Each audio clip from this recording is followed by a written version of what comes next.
Bonjour et bienvenue à tous dans cette nouvelle vidéo consacrée au Raspberry Pi et surtout à ses ports GPIO. Nous allons aussi voir quelques modules additionnels bien utiles, mais intéressons-nous tout d'abord à la gamme de Raspberry Pi actuellement disponible. Le plus petit d'entre eux est le Raspberry Pi 0, qui est décliné en deux versions. La moins chère, à 5 € environ, est une version dépourvue de Wi-Fi et de Bluetooth. Pour 15 €, vous aurez le Raspberry Pi 0 W. W comme Wi-Fi. Il est aussi Bluetooth.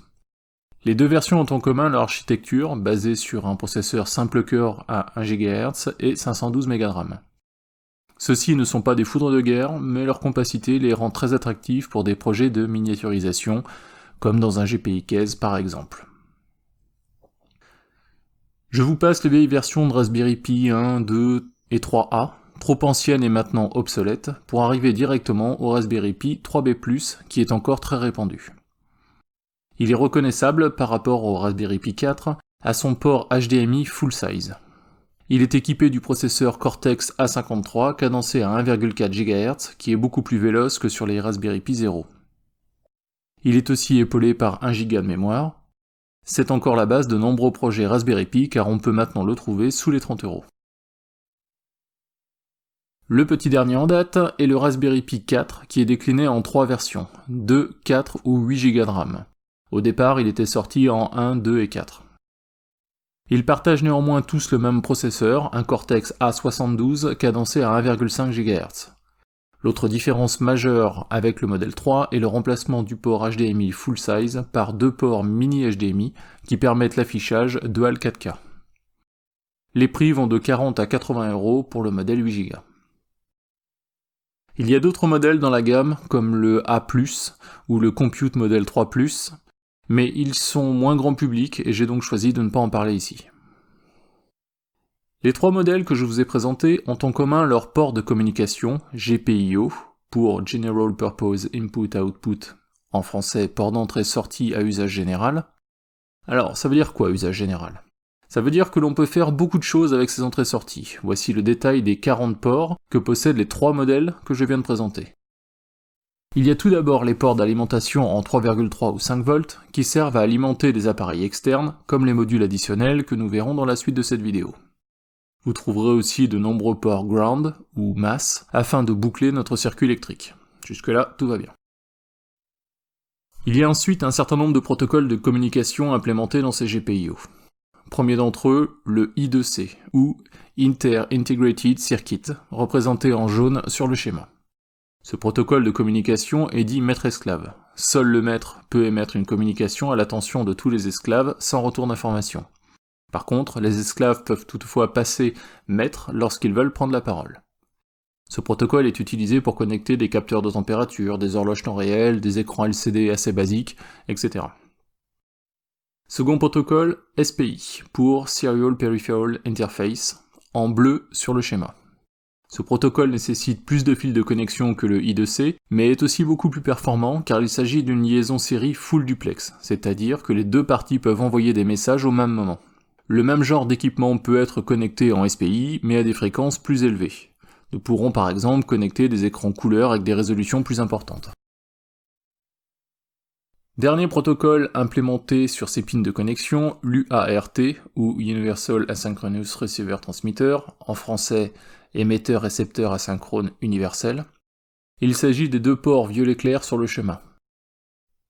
C'est un protocole de liaison série qui peut atteindre des débits assez importants et qui sert principalement à relier deux équipements, tels qu'un Raspberry Pi avec un Arduino ou un PC.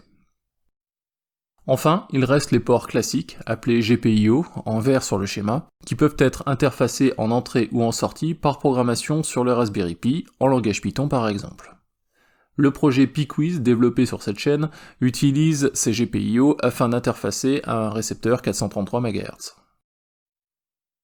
Pour terminer, sachez que si vous ne vous souvenez plus des numéros de port, un utilitaire nommé pinout donnera les informations essentielles de votre Pi. Voici un exemple sur un Raspberry 3B+. Bon, c'est bien beau tout cela, mais tout le monde n'est pas électronicien, et cela tombe bien, car vous trouverez des centaines de modules additionnels à enficher directement sur ces pins de connexion, un peu comme du plug and play.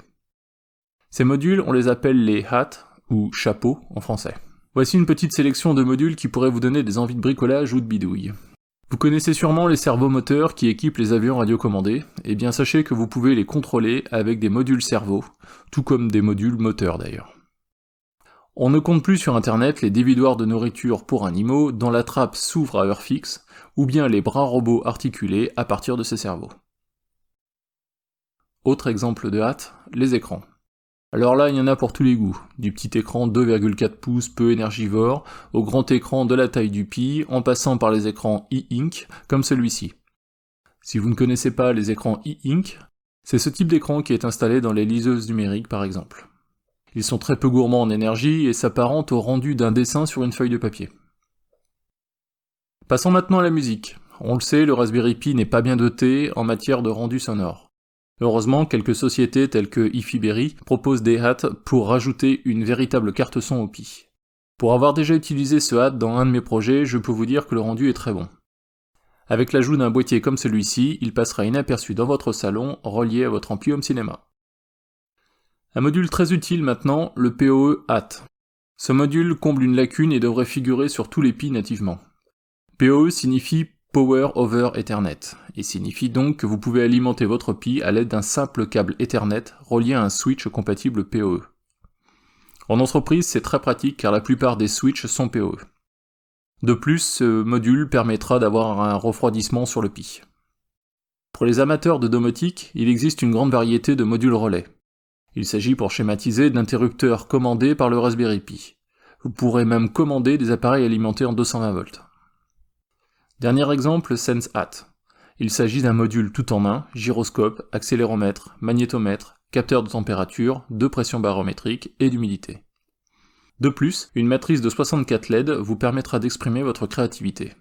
Pour information, ce module fait partie du projet AstroPi, lancé à bord de la Station Spatiale Internationale par l'Agence Spatiale Européenne. Le lien est dans la description. Voilà, j'espère que cette vidéo vous aura montré que le Raspberry Pi n'est pas qu'une machine pour émuler des jeux, mais qu'elle est aussi une formidable plateforme d'expérimentation pour les bidouilleurs en herbe.